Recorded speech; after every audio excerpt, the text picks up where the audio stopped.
Once upon a time in a faraway land, a group of minions were hanging around doing nothing in particular when they came across a peculiar sight.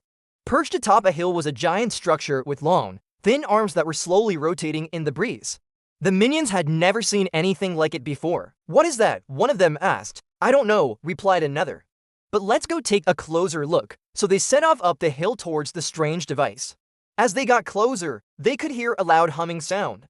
And as they rounded the corner of the hill, they saw the arms of the device move even closer, revealing their most fearsome aspect, a huge set of blades that were spinning furiously. "Yikes," said one of the minions. "What are those?" Another minion, who was a bit braver than the rest, decided to investigate further. He crept closer to the blades and reached out to touch one of them. But before he could, one of the blades sliced through the air and knocked him into the air.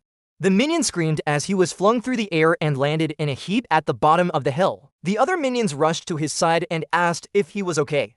But he was so scared that he couldn't speak. Suddenly, one of the minions had an idea. He looked up at the device and said, "We need to find a way to stop those blades from moving.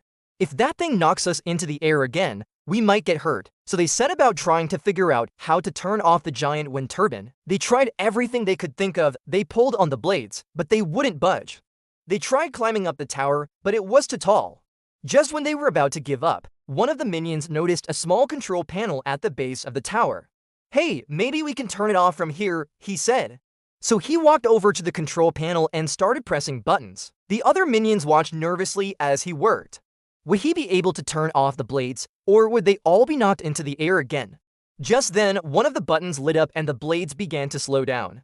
The minions cheered as they watched the blades come to a stop. Finally, they were safe. But as they stood there celebrating, one of the minions looked up at the sky and noticed something strange.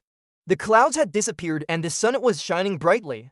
Guys," he said, "I think we just invented sunshine." And with that, the minions bowed before their invention and waited for the sun to set.